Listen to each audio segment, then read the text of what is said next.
Boa tarde, galerinha. Tudo bem com vocês? Bom, como eu falei na aula passada, vamos dar início ao conteúdo de figuras de linguagem, certo? Que eu expliquei que é o conteúdo que é gigante, né? Temos 15 figuras de linguagem ao todo, mas muito necessário para a nossa compreensão de texto, tá bom, gente?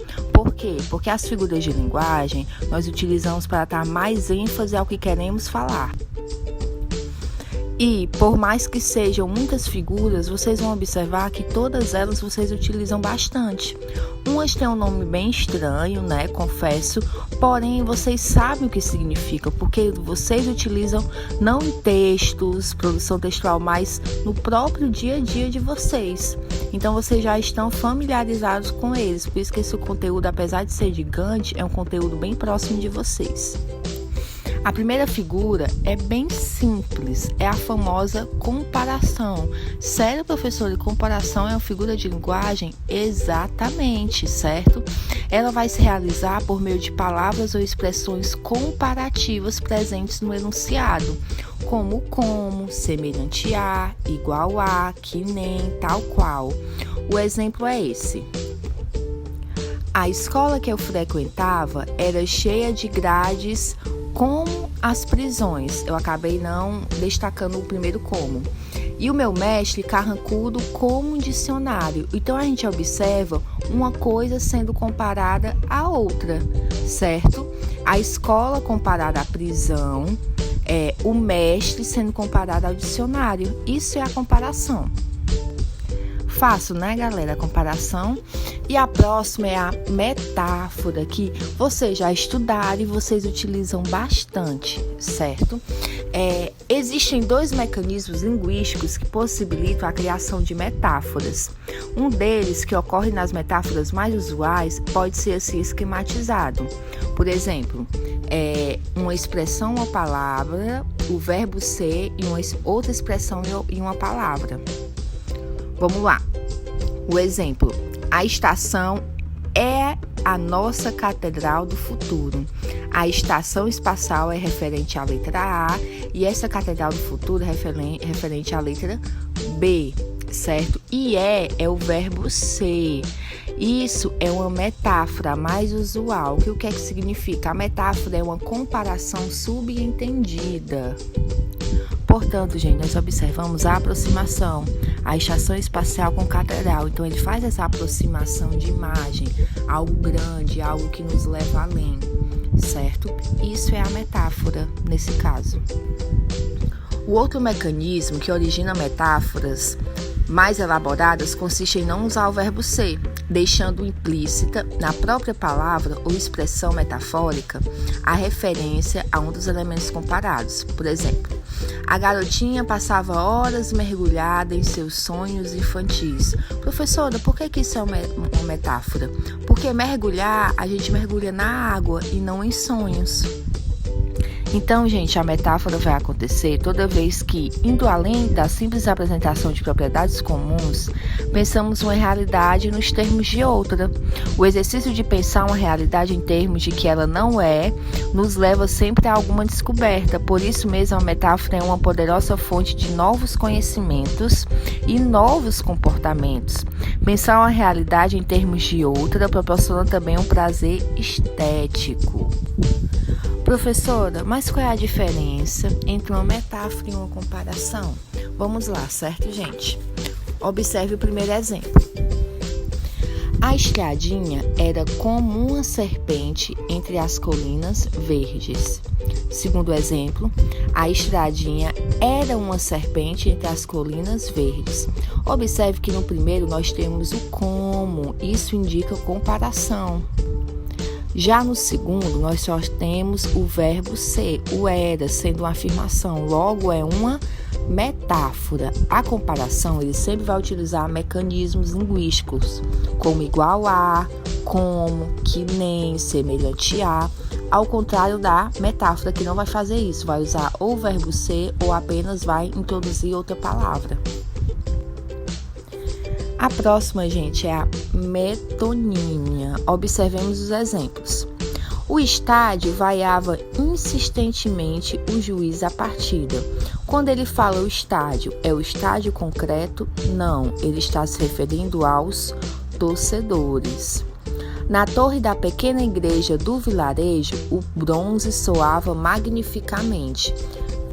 Quando ele fala bronze, ele está se referindo ao componente químico, ao componente da natureza? Não, certo, gente? Ele está se referindo ao sino. O terceiro exemplo, o rapaz pediu-nos água, estava com tanta sede que bebeu 4 copos. Ele bebeu o copo em si, o objeto? Não, ele bebeu a água dentro dos copos. Portanto, gente, a metonímia é a troca entre elementos textuais que apresentam contiguidade de sentidos. Como assim, professora? Uma igualdade de sentidos, uma proximidade de sentidos. Isto é, vizinhança, proximidade de sentidos. Nós fazemos muito isso no dia a dia, por exemplo. A mãe de vocês fala assim, vai ali comprar Bombril.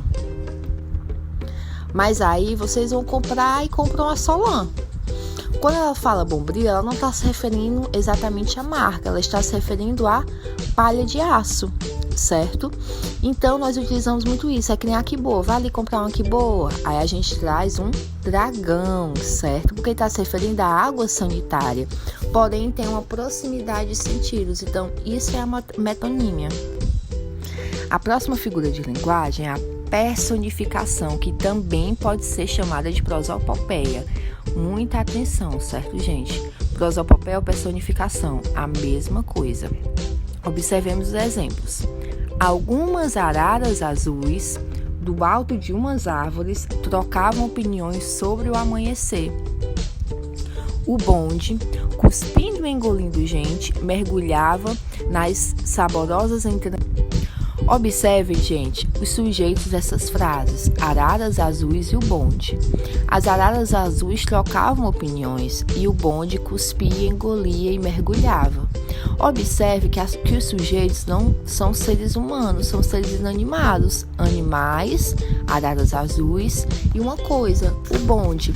E observem como essas coisas estão recebendo características e cometendo ações referentes a seres humanos, que é trocar opinião, cuspir, engolir e mergulhar. Então, isso é a personificação. O próprio nome já está falando, personificação, transformar algo, certo, em pessoa, certo? Então, é o ato de atribuir uma capacidade tipicamente humana a um ser inanimado, animal ou coisa. E a antítese, certo? Antítese, não é antitese, viu, gente? Muita atenção na pronúncia dessa palavra. Observemos o exemplo. Não existiria som se não houvesse silêncio. Não haveria luz se não fosse a escuridão. A vida é mesmo assim, dia e noite, não e sim. Observem as palavras que eu destaquei. Gente, observe as palavras que eu selecionei. São palavras opostas. Som, silêncio, luz, escuridão, dia e noite, não e sim. Portanto, a antítese é quando há o emprego de palavras de significados opostos, porém com sentido claro. Apesar dos significados serem opostos, o sentido do texto ele é claro. Não existiria som se não houvesse silêncio. Isso é claro, a gente consegue compreender isso. Ele está usando palavras opostas, mas nós compreendemos. E também existe outro tipo de antítese, que é o paradoxo, certo? O paradoxo é o tipo particular de antítese em que as palavras opostas exprimem ideias que se negam reciprocamente. Uma antítese exagerada, sem um sentido claro. Como assim, professora? Nós vimos no primeiro exemplo como o texto estava bem claro, porque as palavras opostas elas não se negavam, elas se explicavam. No paradoxo, as palavras opostas elas vão se negar reciprocamente, certo? Nós não vamos ter um sentido claro, é que nem esse soneto de Camões, em que ele diz: amor é fogo que arde sem se ver. É ferida que dói e não se sente. É um contentamento descontente. É dor que desatina sem doer, certo? Como é que é uma dor que não dói? Como é um fogo que arde e não se vê? Como é que é uma ferida que dói e não se sente? Então, observe que esses opostos, eles se negam. não fica um sentido claro. E a gente até entende porque o amor é isso, o amor é inexplicável. Então ele utiliza da figura de linguagem paradoxo para deixar mais claro como o amor é um sentimento nobre, grande, porém inexplicável. O próximo, gente, é a hipérbole. Não é hiperbole, é hipérbole. E que vocês são craques em utilizá-lo, certo? Queimadas vão fazer do Brasil um inferno. Estou morrendo de fome. Observe o exagero dessas palavras. O Brasil ele não vai se transformar num inferno em si, onde o diabo domina. Morrendo, ninguém morre de fome quando está falando isso.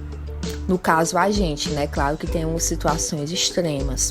Porém, a hipérbole é quando usa-se o exagero para enfatizar mais o que se quer dizer.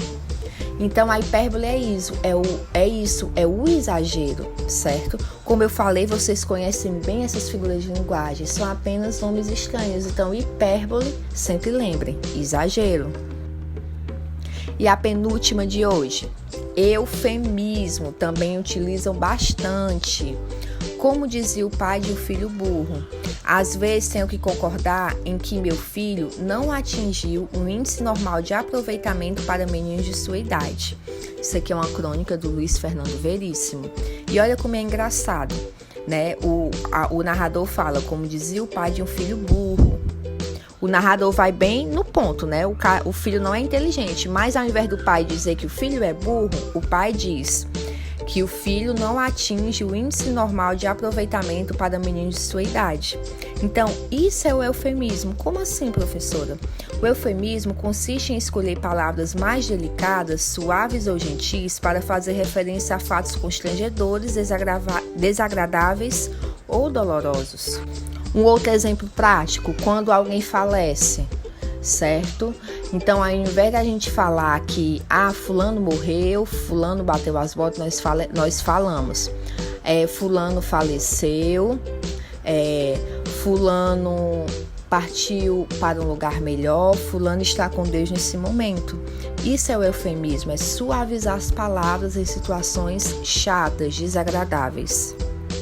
Por último, gente, é a ironia, que conhecem também bastante, utilizam bastante, principalmente em sala de aula, certo?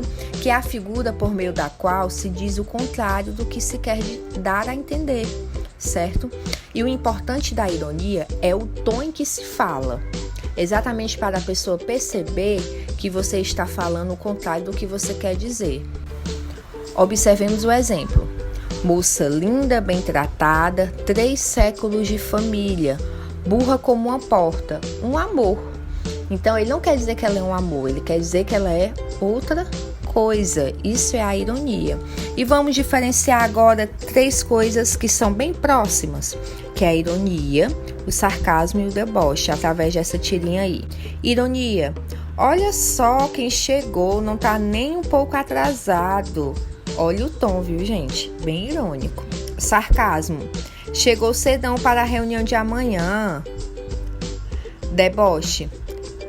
E lá vem o Prêmio Nobel de Pontualidade, certo? Bem próximos, porém há essa pequena diferença. Espero que tenham gostado, gente, da aula de hoje. Uma aula bem prática e que eu acredito que vocês compreenderam bem porque vocês utilizam bastante no dia a dia. Um grande abraço e próxima semana nós vamos ver o quê? O segundo grupo de figuras de linguagem.